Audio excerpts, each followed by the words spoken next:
그들이 주의 이름을 부르는 자는 구원을 받으리라 하였느니라. 아멘. 네, 여러분들 잘 아시는 말씀이시고요. 이제 뭐 찬양으로도 있는 말씀이잖아요. 2회에서 2장 28절에 있는 말씀은 오늘 여러분들과 이 말씀을 익숙한 말씀인데 같이 나누고자 하는 것은 이제 우리가 이제 신앙 생활을 할 때 기초가 굉장히 중요합니다. 어디에 기초를 쌓느냐에 따라서 우리의 신앙의 색깔이 굉장히 변할 수가 있는데요. 오늘 제가 이 본문 말씀을 하면서 설교 제목을 교회의 비전이라고 제가 세웠습니다. 우리 교회의 비전 그러면 여러분 어떤 것들이 떠오르시나요? 대부분 교회마다 비전을 얘기할 때 공통점이 있어요. 여러분들 떠오르는 뭐 대표적인 어떤 비전들 하면 생각나는 게 뭐가 있습니까? 교회 부흥. 네. 교회 부흥만 했습니까? 아마 대부분의 교회들에 가보면은 그 뭐 표나 비전이나 목표나 그런 걸 꼭 들어간 게 있어요. 뭐냐면은 전도와 선교입니다. 그리고 또 있죠. 다음 세대를 위해서 우리가 기도하고 키워야 된다. 이제 그런 것들이 꼭 들어가게 돼 있습니다. 근데 왜 교회마다 그런 걸 공통적으로 비전으로 세웠을까 생각해 보신 적 있나요? 이 교회에서 세우니까 저 교회에서도 세우고 남들이 하는 거 보니까 괜히 멋져 보여서 우리도 그렇게 하는 거라고 생각이 드나요? 그렇지 않습니다. 이 비전이라는 것, 특히 교회가 갖는 비전이라는 것은 사람이 가진 생각과는 굉장히 달라요. 물론 이제 좀 이따가 본문을 풀어나가면서 그 이야기를 하겠지만 과연 왜 교회의 비전을 얘기할 때 그 두 가지 항목이 꼭 들어가는 것일까? 그리고 그것을 왜 교회의 비전이라고 얘기하는 것일까? 우리가 한번 그것에 대해서 나눠보고자 합니다. 그래야 우리가 교회에 대해서 비전을, 우리 교회 이름이 뭡니까? 세대 비전 교회잖아요. 그렇죠?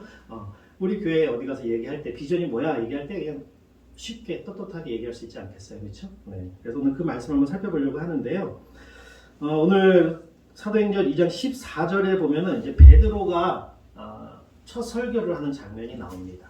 근데 그 설교를 하게 되는 배경이 무엇인가 하면은 14절 중반에 보니까 유대인들과 예루살렘에 사는 모든 사람들아 이 일로 너희를 알게 할 것이니 라고 이야기를 하고 있어요. 그러니까 지금 이 설교 이후에 시작되는 설교의 시작을 그것을 하게 된 이유가 뭐냐면 어떤 일이 있었다라는 거죠. 그래서 이 일로 너희로 알게 하기 위해서 내가 이 말을 하겠다라고 이야기를 하고 있어요. 그럼 그 일이 어떤 말일까요? 이제 우리가 사도행전 앞에 보면은 2장 초반에 보면 오순절날 성도들이 모여서 기도할 때에 뭐가 일어나죠? 성령 강림 사건이 일어납니다. 성령님이 강림하실 때 어떤 현상들이 일어나냐면은 거기 모였던 사람들이 난곡방언, 각 나라 말로 무엇인가를 막 이야기를 하기 시작하죠. 근데 그 무엇인가를 이야기를 하는데 그것을 듣는 사람들이 여러 나라 말로 다 다르게 이야기를 했지만 그 각 나라 말을 들었던 사람들이 해석하는 내용은 공통적이었어요. 뭐였죠? 거기 11절에 보면은 같이 읽어볼까요? 시작. 그레베인과 아라비아 여인들이라 우리가 다 우리의 각 언어로 하나님의 큰일 말함을 듣는다 하고. 어떤 사람은 물론 술 취했다라고 말하는 사람들도 있었지만 여기 보면은 바데인, 메데인, 9절서부터 보면 여러 나라들이 나오잖아요. 그곳에서 온 모든 나라 사람들이 그곳의 말로 말하고 있는, 성령 충만해서 말하고 있는 그 사람들의 말의 내용이 하나님의 큰 일에 대해서 이야기하고 있다라는 것을 이야기를 공통적으로 증언을 하고 있는 겁니다. 그런데 어떤 몇몇의 사람들은 아니라 저 사람들 지금 술에 취해서 횡설수설 하는 거다라고 이야기를 하고 있겠죠. 아마 그런 사람들은 대부분 그 외국어를 알아듣지 못하는 현지 토백의 유대인들이 아니었을까라는 생각이 듭니다. 그래서 이 베드로가 이제 14절에 이 일에 대해서 니네가 잘 모르는 것 같은데 내가 한번 설명을 해주겠다라고 얘기를 하면서 이제 15절에 뭐라고 얘기를 합니까? 때가 제3신이 너희 생각하는 것과 같이 이 사람들이 취한 것이 아니다라는 거예요. 술 취해서 이 사람들이 지금 횡설수설하는 말이 아니다라는 걸 분명하게 얘기를 하고 있습니다. 그러면서 지금 이 현상, 성령이 충만함으로 말미암아 하나님의 큰 일을 각 나라 말로 말하고 있는 이 현상이 무엇인가를 분명하게 설명하고 있는데 그것을 무엇을 들어서 설명하고 있냐면은 구약 시대 때 요엘 선지자가 예언했던 그 예언의 한 구절을 가지고 와서 이 현상을 설명하려고 하는 것입니다. 그것이 이제 17절부터 나오는 말씀인데요. 우리 17절 말씀을 같이 다시 한번 읽어볼까요? 시작. 하나님이 말씀하시기를 말세 내가 내 영을 모든 육체에 부어주리니 너희의 자녀들은 예언할 것이요 너희의 젊은이들은 환상을 보고 너희의 늙은이들은 꿈을 꾸리라. 아멘. 이 말씀은 구약성경 요엘 2장 28절에 있는 말씀입니다. 한번 볼까요? 구약성경으로 한번 넘어가서 요엘서를 한번 찾아보겠습니다. 이게 중간에 좀 찾기가 어려운데요. 1273페이지 정도 있습니다. 1273페이지 적지 마시고요. 이제 그 표시를 좀 해놓으시면 좋을 것 같아요. 28절, 29절 말씀을 같이 한번 읽어보겠습니다. 시작. 그 후에 내가 내 영을 만민에게 부어주리니 너희 자녀들이 장래일을 말할 것이며 너희 늙은이는 꿈을 꾸며 너희 젊은이는 이상을 볼 것이며 그때 내가 또 내 영을 남종과 여종에게 부어줄 것이며. 아멘. 여기 보면은 22장 요엘서 2장 28절에 있는 말씀과 이것을 인용하고 있는 사도행전 2장 17절에 있는 말씀을 비교해 보면 조금 다르게 베드로 사도가 인용하고 있는 부분이 있어요. 첫 번째는 뭐냐면은 일단은 요엘 2장 28절에는 없는 말씀이 추가적으로 들어가 있습니다. 17절에 보면은 뭐로 시작하고 있죠? 하나님이 말씀하시기를. 네. 이 말은 뭐냐면은 요엘서에는 없는 말이에요. 근데 사도 베드로가 이 요엘서 2장 28절을 인용하면서 처음 시작을 하나님이 말씀하시기를 이라는 말을 집어넣은 것은 의도적으로 집어넣은 거죠. 뭐냐면은 이 요엘의 예언, 요엘 선지자가 한 이 말이 단순히 사람이 그 시대에 했던 말이 아니라 하나님께서 주신 말씀, 하나님께서 앞으로 되어질 일에 대해서 예언으로 주신 말씀이다라는 것을 분명하게 하기 위해서 하나님이 말씀하시기라는 단어를 추가적으로 한 겁니다. 그리고 또 다른 말씀이 있어요. 그 위에 보면은 요엘서에서는 뭐라고 시작하고 있냐면은 28절에 보니까 뭐라고 시작하고 있죠? 그 후에. 근데 우리 사도행전 2장 17절에 보면 뭐로 시작하고 있습니까? 그 후에 대신에 뭐로 시작하고 있죠? 하나님이 말씀하시길 다음에 말세. 그 후라는 단어를 지금 말세라는 단어로 바꿔서 시작을 하고 있는 것을 볼 수가 있어요. 유대인들이 생각하는 말세라는 것은 뭐냐면은 장차 그리스도가 오셔서 이 땅을 심판하시는 때가 말세입니다.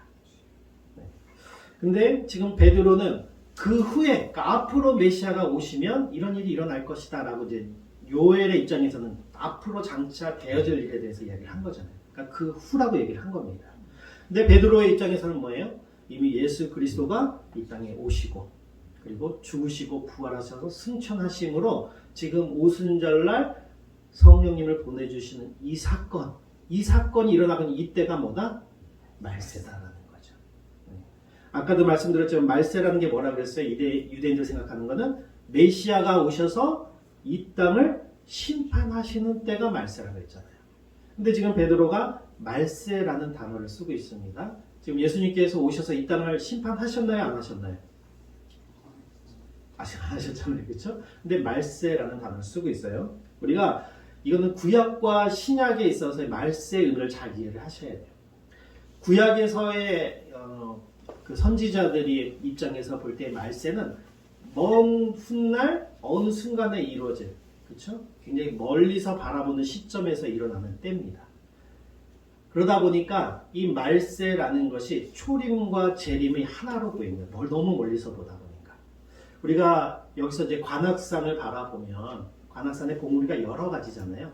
근데 멀리서 보면 어떻습니까? 그 봉우리들이 한 선상 안에 다 보이죠. 같이 붙어 있는 것으로 보이잖아요. 그렇죠? 근데 가까이 가서 보면 어떻습니까? 그 봉우리들이 어떤 것은 앞에 있고 어떤 것들은 뒤에 있는 걸 알 수가 있어요. 이게 관점의 차이입니다. 구약 시대에서의 말세라는 것은 너무 멀리서 보다 보니까 예수님의 초림과 재림이 겹쳐서 보이는 거예요. 같은 선상으로 보이는, 너무 멀리서 보다 보니까. 그러다 보니까 구약의 예언서들을 보면은 항상 말세에 대한 이야기를 할 때 초림과 재림에 대한 그 사건이 동시적으로 이야기가 됩니다. 오늘 여기 본문 말씀에 있는 것도 마찬가지예요. 요엘서 가볼 때. 근데 예수님이 오신 이후로 보니까 이 구약 때 얘기했던 그 심판, 예수님의 그 초림과 재림 사이에는 간격이 있다는 걸 발견하게 된 거죠. 거리가 있다는 거예요. 그래서 지금 베드로가 이 성령 강림 사건이 말세라는 말로 시작을 하고 있지만, 그래서 이미 예수님이 이 땅에 오셔서 세상의 끝날이 시작되었고 예수님이 다시 오는 그때 그 심판할 때가 올 것이라는, 이미 왔지만 아직은 완성되지 않은 그 관점에서의 말세를 이야기하고 있다는 겁니다. 좀 이해가 되시나요? 이게 좀 어려운 개념이어서 처음 듣는 분들은 어려울 수도 있습니다. 그러니까 구약에서 보는 말세와 신약에서 보는 말세의 개념이 좀 다르다. 신약은 가까이서 이미 예수님이 오셨고 모든 것을 다 성취하셨기 때문에, 구약의 말씀을 다 이루셨기 때문에 분명하게 초림과 재림이 있다는 것을 알고 있어요.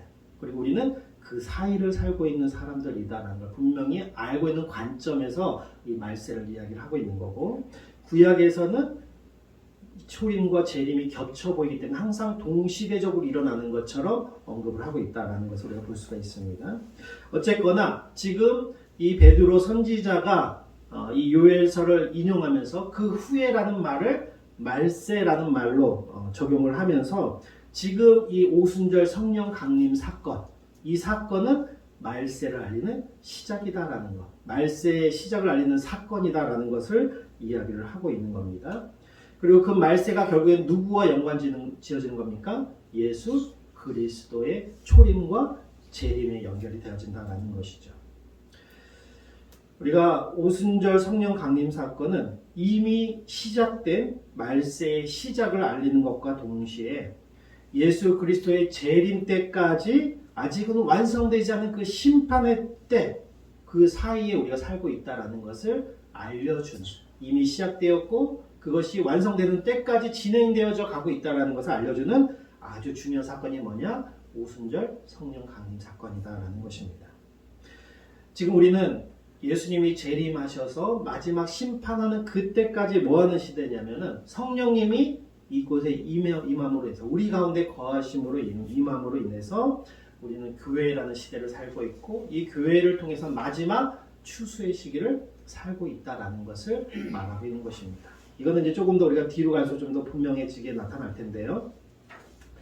오순절 성령 강림 사건이 말세의 시작이자 새로운 구속 시대가 열리는 것을 알리는 종말론적인 사건이다라는 것은 이제 이 요엘서 다음에 나오는 그 말씀들을 보면 됩니다. 그 말세의 다음부터 한번 읽어볼까요? 17절, 사도행전 2장 17절 말씀, 말세의 다음부터 한번 읽어보겠습니다. 시작.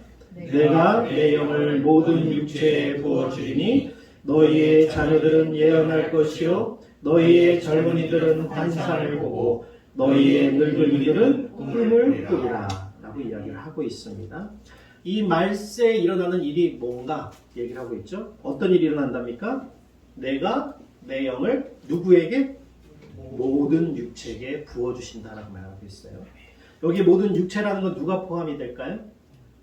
네, 물론 나도 포함이 되고, 유대인만이 아니라 유대인을 넘어서는 이방인 모두, 이 세상에 있는 모든 사람들에게 성령님이 부어주시는 은혜가 일어나는 시기다라는 거예요. 그게 말세가 시작과 완성되는 그 사이를 살고 있는 이 시대에 일어나는 일이다라는 것을 이야기를 하고 있습니다. 그러면서 지금 성령 충만함을 받아서 성령의 임재하심으로 방언을 말하고 있는, 강단하고 방언을 말하고 있는 그 현상이 지금 그것을 알리는 신호탄이다라고 이야기를 하고 있는 거죠.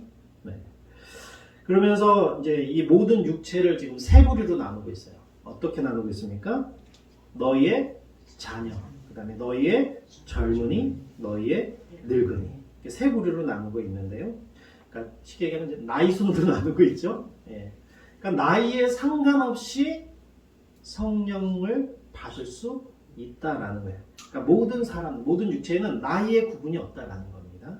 그리고 그 다음 절에 보면 또 뭐라고 되어 있습니까? 18절에 보니까 내가 내 영을 내 남종과 여종들에게 부어준다라고 했어요. 그러니까 나이에 상관이 없고 또 뭐에 상관이 없어요? 성별에 상관이 없고 종이라 그랬으니까 또 뭐에 상관이 없습니까? 신분에 상관이 없다는 거예요.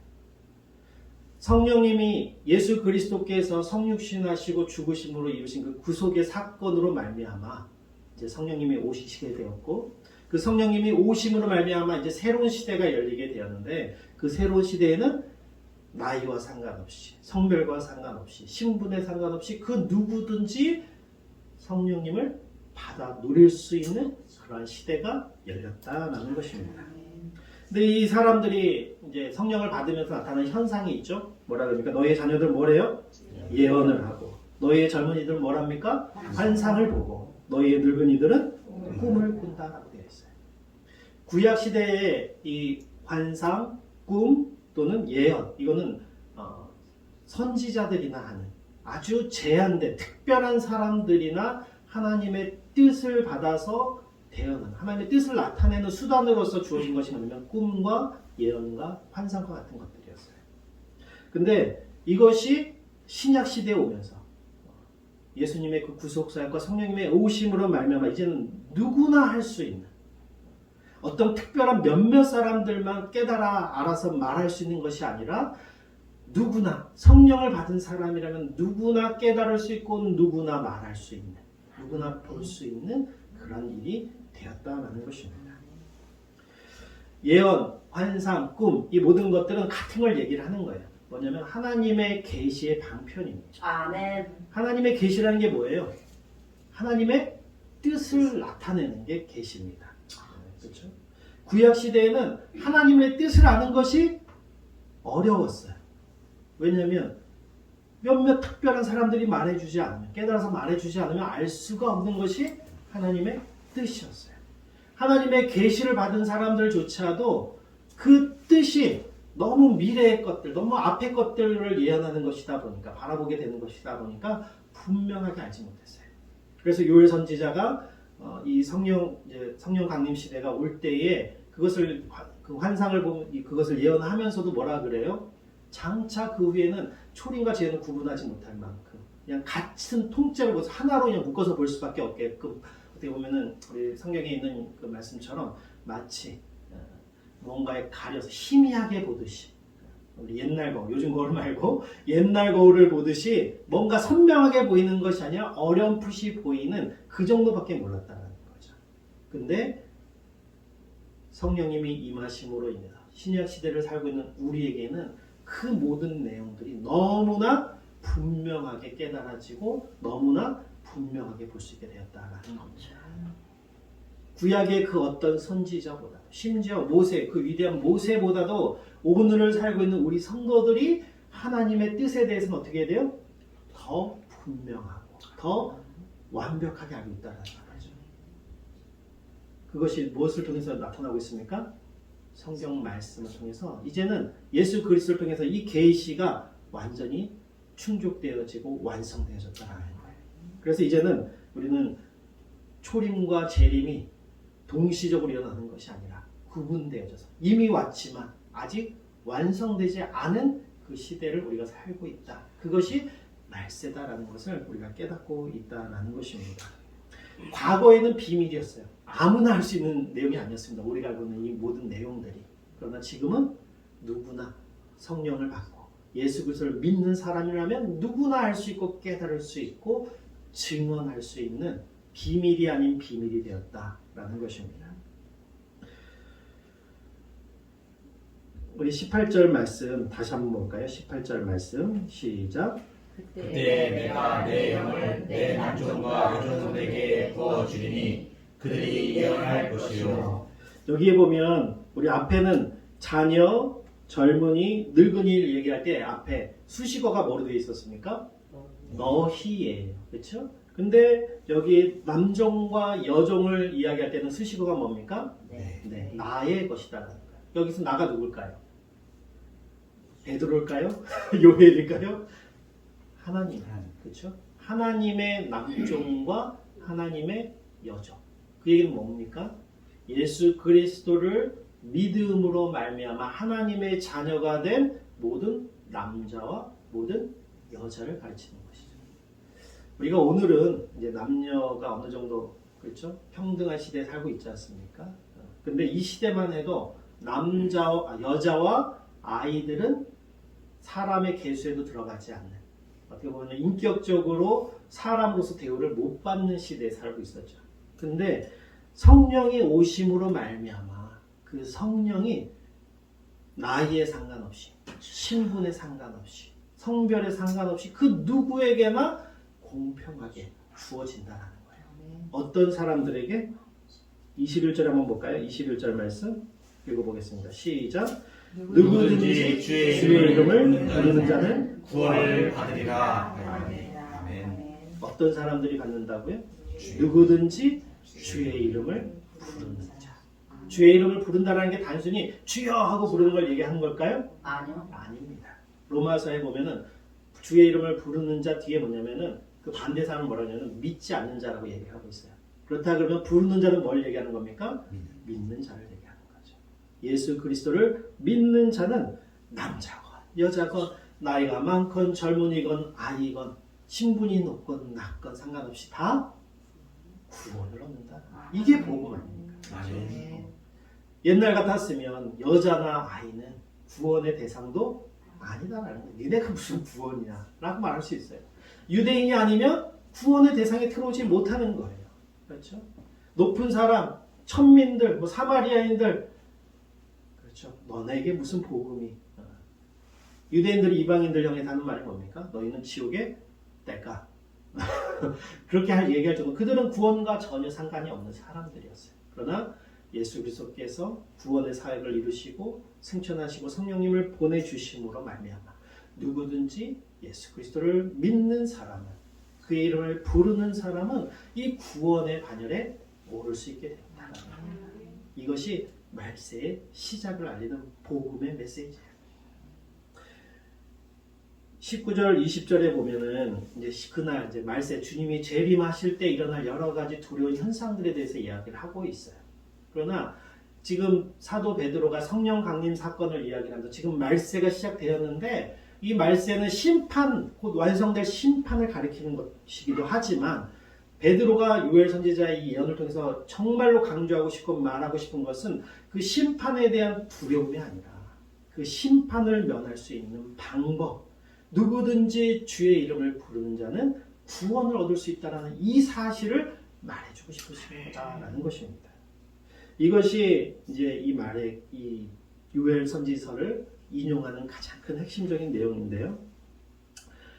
세상의 끝날 징조를 우리는 두려워합니다. 그러니까 예전에 우리 목사님이 이제 요한계시록을 강의하신다는 계획을 갖고 계시다고 말씀해 주셨는데 옛날에는 요한계시록 그러면 뭐라 했습니까? 굉장히 두려운 책. 목사님들이 함부로 뭐 열어보면 안 되고 함부로 읽으면 안 되고 막 굉장히 뭐 거기 보면 용도 나오고 막 그렇죠? 심판도 나오고 인해 재앙도 나오고 굉장히 두려운 책이었잖아요. 그래서 함부로 보면 안 되는 막 무서운 책.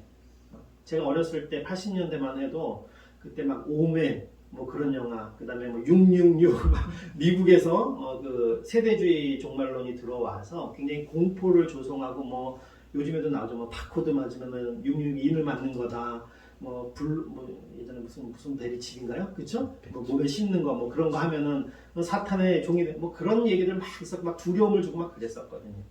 근데 요한계시록을 잘 보면 결코 우리에게 두려움을 주고자 하는 책이 아닙니다. 말세에 이런 현상들이 일어나는데 이런 현상들을 피할 수 있는 길이 있다. 그게 뭡니까? 예수 그리스도를 믿는 거다라는 거예요. 그러면 그 책을 다 읽은 사람, 우리가 왜 그 책이 두려운 책이 아니라는 걸 알 수 있냐면은 마지막 절을 보면 돼요. 요한계시록의 마지막 절 이렇게 두려운 내용을 쭉 나고 무서운 책이라면 이 책은 열어보지 말아라. 무서운 책 이렇게 기록되어 있을 텐데 마지막 절에 뭐라고 되어 있습니까? 아멘. 주 예수여 어서 오시옵소서라고 되어 있지 않습니까? 그렇죠? 그러니까 그 요한계시록을 읽으면 우리의 마음에 소망이 생기고 빨리 주님 왔으면 좋겠다. 아멘. 갑자기 제 마음이 네. 그런 책이 바로 요한계시록이에요. 지금 사도 베드로도 동일한 맥락에서 이야기를 하고 있는 겁니다. 심판이라는 것, 지금 말세가 시작됐거든. 성령님이 와서 이제 말세라는 것이 니네가 예전부터 구약 선지자들이 얘기하던 종말의 때가 시작이 됐어. 근데 이 종말이 시작됐다라는 얘기는 결코 무섭고 두려운 심판의 이야기도 있지만 그거보다 더 중요한 것은 지금까지 차별되었고 소외되었고 성령을 받을 거라고 생각하지 못했던 그런 모든 사람들이 다 성령의 은혜를 누릴 수 있는 그런 시대가 되었다는 것입니다. 우리가 이 말씀을 특징으로 볼 때에 예수 그리스도를 믿음으로 성령을 받은 사람은 누구나 예언과 환상과 꿈을 꾸는 그러한 시대가 이제는 되었다라는 거예요. 예언과 환상과 꿈, 이 세 가지를 우리가 한 단어로 축약해서 이야기하면 뭐라고 얘기할 수 있냐면은 비전이라고 얘기를 하고 수가 있어요. 환상을 영어로 여기 성경 부분에 나오는 환상이 비전입니다. 이 비전이라는 사전적인 뜻을 보면은 인간이 마음속에 그리는 원대한 목표라고 되어 있어요. 인간이 그리는 마음속에 그리는 원대한 목표. 이게 비전이라고 사전적인 의미로 정의되어 있어요. 그러다 보니까 우리가 이 사전적인 정의가 이러다 보니까 사람의 욕망과 교회의 비전을 혼동하는 경우가 생긴다는 거죠. 비전과 야망은 분명히 다릅니다. 근데 겉으로 보기에는 비슷해 보여요.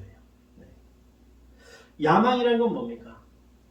자기 아까 비전이 사전적인 의미 뭐라 그랬어요? 인간적인 그러니까 세상적인 의미, 사전적인 의미는 마음속에 그리는 원대한 꿈이에요. 마음속에 그리는 건 누가 그리는 겁니까? 내가 그리는 거죠. 그러면 그거는 비전이 아니라 야망이 되는 겁니다.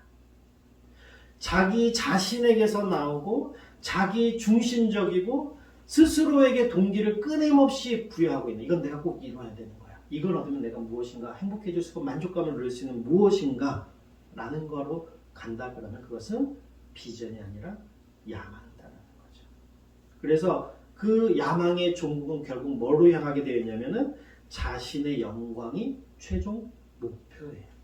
그래서 내가 영광을 받지 못하고 내가 그것을 누리지 못하면은 분노가 일어나고 화가 일어나고 그것을 이뤄가지 못할 때 그 화살이 다른 사람에게로 향할 수밖에 없다라는 겁니다. 근데 성경이 말하는 비전은 그런 의미의 비전이 아니다라는 거예요. 아까도 말씀드렸다시피 환상과 꿈과 또는 예언, 이 모든 것들이 결국에는 무엇을 나타내는 거라고 했습니까? 하나님의 뜻을 나타내는 것이고, 그렇죠? 하나님의 뜻이라는 것이 뭡니까? 우리 사도행전 아까 2장 11절에 뭐라 그랬어요? 그 예언의 그 방언했던 모든 내용들이 모든 사람들이 다 듣고 모든 나라 말로 다 다르게 얘기를 했지만 공통적으로 그들이 결론 내는 게 뭡니까? 하나님의 큰일이다. 그럼 하나님의 큰일이 과연 뭘까요? 사도행전에 풀이하다 보면 쭉 나오겠지만 이 하나님의 큰일이라는 건 결국 뭐냐면은 예수 그리스도를 통한 구원 계획이다라는 거예요. 구약 성경은 뭡니까? 예수 그리스도를 통해서 이루어질 그 구속의 은혜를 바라보면서 쓰여진 게 구약이에요. 신약은 뭡니까? 그것을 완성하신 예수 그리스도에 대해서 쓰여져 있고 또 그 이제 사도행전 이후로 가면은 그렇게 완성하신 노신 예수 그리스도의 그 복음을 깨닫고 갖고 전하고 살아가는 그 내용이 신약의 내용이잖아요. 그렇죠? 그것이 하나님의 큰 일이고 하나님의 뜻입니다. 그러면은 하나님의 비전, 교회의 비전이라는 건 결국 뭐냐? 뭐라고 얘기할 수 있습니까? 예수 그리스도의 복음을 증거하는 겁니다. 네. 그래서 사도행전 1장 8절에 보면 예수님이 마지막 승천하실 때 뭐라고 말씀을 주고 떠나시죠? 먼저 조건이 있죠. 성령이 임해야 된다. 성령이 없이는 그 일이 이루어질 수 없다는 겁니다. 그 성령이 와야 2장에 나오는 것처럼 성령이 오시는 이 오순절 성령 사건이 있은 이후 시작점을 알리는 이 이후로부터 이 일이 일어난다는 거예요. 뭡니까? 성령이 너에게 임하시면 너희가 권능을 받고. 무슨 권능일까요? 예언을 하고 병자를 일으키고 귀신을 쫓아내고 이런 권능일까요? 아멘. 복음을 바로 깨닫고 복음의 내용들을 바르게 전할 수 있는 그 권능. 그 권능을 받아서 뭐가 됩니까? 예루살렘과 온 유대와 사마리아와 땅끝까지 이르러 뭐가 된다고요? 증인이 된다. 누구의 증인입니까? 예수 그리스도의 증인. 예수 그리스도께서 이루신 그 일을 땅끝까지 증언하는 것, 전하는 것, 그것이 하나님의 큰 일이고 하나님의 뜻이고 교회의 비전. 비전은 하나님께로부터 나오는 거예요. 그리고 하나님 중심적이어야 됩니다. 그리고 하나님께서 각 사람 마음에 그 동기를 부여해 주세요. 그리고 최종적인 목표가 뭡니까? 하나님의 영광을 위한 것이 최종적인 목표예요. 그러다 보니까 그 일을 이루기 위해서 내가 초라해지는 것은 문제가 되지 않습니다. 그 일을 하다가 내가 인정받지 못하는 거 중요하지 않습니다. 그 일을 하다가 내가 망할 수도 있어요. 사도행전에 보면 옥에 갇히기도 하고 서신서에 보면 그 많은 사람들이 보는 그 광장 안에 모여서 톱으로 켜임을 당하기도 하고 사자의 먹이가 되기도 하고 그러한 수모와 고초와 고난을 당하는 그것이 아무런 하자가 되지 않는다는 거. 왜요? 내 영광이 아니라 누구의 영광을 위한 거니까? 하나님의 영광을 위한 겁니다. 그게 최종 목표이기 때문에 그렇습니다. 오늘 본문은 비전의 특징과 비전이 어떻게 교회에 주어지는지를 잘 보여주고 있어요. 성령이 임하시면 누구나 비전의 사람이 될 수가 있어요. 아멘. 이 비전은 아까도 말했지만 하나님의 뜻이고 하나님의 큰 일을 말하는 것이고 예수 그리스도를 통한 성육신과 구속의 사건을 통한 그 인류 구원의 계획을 전하는 것이다. 땅끝까지 예수 그리스도의 증인이 되는 것입니다. 교회는 이런 비전을 받은 사람들이 모인 곳이에요. 그렇죠? 네. 근데 이 비전은 요술봉은 아닙니다. 우리가 그것을 마음에 품고 꿈꾸고 있다고 해서 저절로 이루어지지 않아요. 우리가 구호로 비전을 외친다고 해서 그것이 저절로 이루어지지 않습니다. 기도만 한다고 이루어지나요? 기도는 기본입니다. 그렇죠? 그러나 기도만 하고 있다고 그것이 이루어지지 않습니다. 우리가 예를 들면 이런 거죠. 어떤 한 소년이 나는 위대한 등산가가 되겠어 라고 비전을 품고 꿈을 품었다고 얘기를 해봅시다. 그럼 그 소년이 해야 될 일은 뭐죠? 그렇죠. 산을 오르는 연습을 해야 되는 거잖아요. 그렇죠? 마음에 늘 비전이 있죠. 나는 위대한 등산가가 돼야지. 되뇌이겠죠. 우리가 기도하듯이 그런 마음으로 늘 산에 오르는 거 아니겠습니까? 근데 비전은 그렇게 말했는데 늘 바닷가에 가서 낚시질이나 하고 있다 그러면 그 소년은 비전은 말하고 있지만 비전을 이루는 사람은 아니다. 오늘날 교회가 이럴 수 있다는 거지. 많은 교회들, 모든 교회들이 교회의 비전은 선교입니다. 전도입니다. 그리고 그 전도, 예수 그리스도를 땅끝까지 전하는 그 일을 위해서 다음 세대가 그 일을 이어갈 수 있도록 하는 다음 세대를 향한 비전이 모든 교회마다 다 있어요. 근데 그것이 단순히 구호로만, 단순히 기도로만 이루어지는 것은 절대로 아니다라는 겁니다. 비전에는 뭐가 필요하냐면은 우선순위를 다시 정하는 의지가 필요해요. 그렇죠? 내가 위대한 등산가가 되는 게 목표면 바닷가 가서 낚시질하고 싶은 마음도 마음에 적고, 그렇죠? 놀러 가고 싶은 마음도 적고, 뭐 해야 됩니까? 산에 올라가는 연습하는 그거를 우선순위를 두고 행해야 되잖아요. 그렇잖아요. 마찬가지입니다. 교회가 하나님이 주신 비전을 품었으면 단순히 구호로 외치고 기도만 하면 되는 것이 아니라 우리의 삶의 우선순위가 그 일을 해 나아갈 수 있도록 우선순위를 다시 정하는 의지가 필요하다는 것입니다.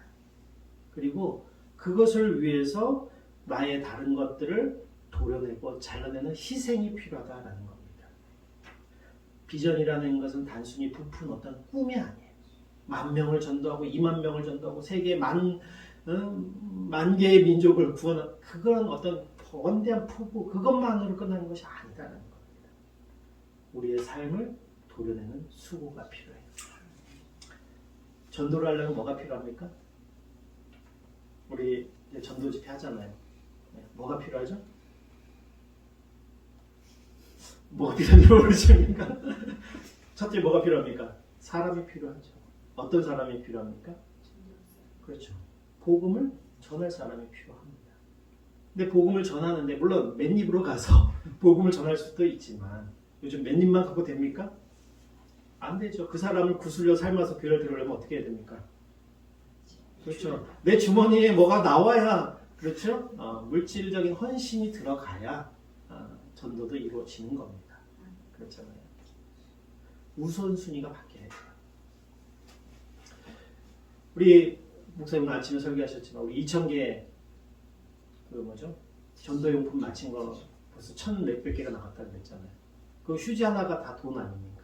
좀 물질이 들어가는 거예요. 우리 6월달에 강사 초청해서 전도 집회 하잖아요. 강사비 나가야 됩니다. 그렇죠? 이런 모든 것들이 수고와 헌신이 필요한 거예요.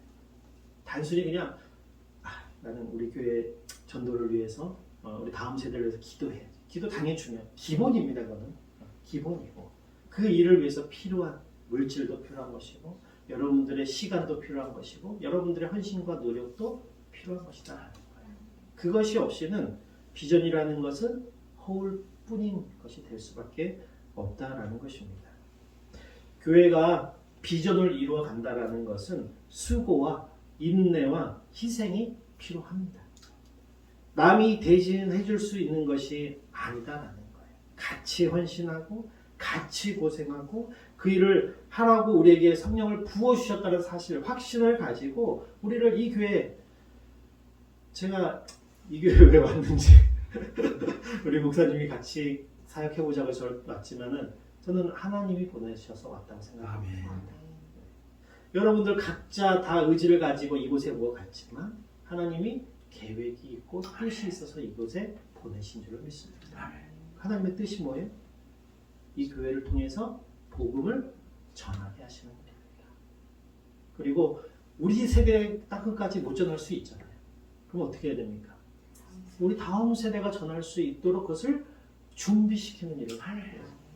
그 다음 세대라는 게 물론 우리의 자녀들일 수도 있지만 우리 나보다 나이가 많은 분도 그 다음 세대가 될 수 있는 거예요. 그렇잖아요. 우리가 언제 갈지 어떻게 알아요? 그렇잖아요. 오는 건 순서가 있지만 가는 거는 순서가 없어요. 그렇기 때문에 단순히 다음 세대라는 것이 우리의 자녀다라고 국한할 필요가 없습니다.